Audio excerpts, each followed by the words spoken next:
বন্ধুরা, এখানে দেখা যাচ্ছে একটি মেয়ে রাস্তা দিয়ে হেঁটে যাওয়ার সময় একটি দুষ্টু লোক তার ব্যাগটি কেড়ে নেয় এবং তার ব্যাগে থাকা টাকাগুলো রাস্তায় ফেলে দেয়। অতঃপর মেয়ের ব্যাগটি রাস্তাতে ফেলে দেয় এবং মেয়েটিকে ডাক দেয়, ডাক দিয়ে বলে আপনার ব্যাগটি রাস্তায় পড়ে গেছে। তখন মেয়েটি অনেক খুশি হয়, খুশি হয়ে ব্যাগটি হাতে নেয়। হাতে নিয়ে ব্যাগটি খুলে দেখে ব্যাগের ভিতর কোনো টাকা নেই। তখন মেয়েটি দুষ্টু লোকটিকে বলে আমার ব্যাগের টাকা কোথায়। বাট দুষ্টু লোকটি বলে আমি আপনার ব্যাগটি দেখেছি, বাট আপনার ব্যাগের টাকা দেখিনি। মেয়েটি বলে আমার ব্যাগে টাকা ছিল, বাট সে টাকা কোথায়। কিন্তু দুষ্টু লোকটি বলে আমার কাছে কোনো টাকা নেই, পারলে আমাকে চেক করে দেখুন। পরে মেয়েটি ওই দুষ্টু লোকটিকে চেক করে দেখে, বাট তার কাছে কোনো টাকা পায় না। সে খুঁজতে খুঁজতে লোকটির কাছে একটা টাকাও পায় না। তখন লোকটিকে বলে আমার ব্যাগে টাকা ছিল, ওই টাকাটা আপনিই নিয়েছেন। এই কথা বলে মেয়েটি ওখান থেকে চলে যায়। অতঃপর দুষ্টু লোকটি রাস্তার ধারে গিয়ে সেই টাকাগুলো কুড়িয়ে নেয় এবং অনেক খুশি হয়।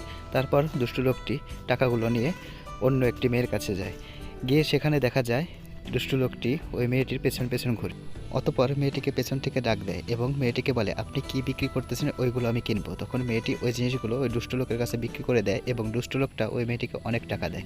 বাট এতগুলো টাকা দেখে মেয়ে অবাক হয়ে যায় এবং ভাবতে থাকে আসলে এই টাকাগুলো এই মেয়েটিরই ছিল। কিন্তু তার হাতে এত টাকা দেখে একটি মেয়ে অসুস্থতার ভান করে তার কাছে আসে এবং তার অসুস্থতার সুযোগ দেখিয়ে মেয়েটির কাছ থেকে সবগুলো টাকা কৌশলে চুরি করে নিয়ে যায় এবং সেখান থেকে চলে যায়। আসলে এই পুরো ঘটনাটাই ওই দুষ্ট লোকটি দেখে ফেলে। তখন দুষ্ট লোকটি কৌশলে ওই মেয়েটির কাছ থেকে টাকাগুলো নিয়ে এসে এই টাকার আসল মালিকের কাছে টাকাগুলো ফিরিয়ে দেয়।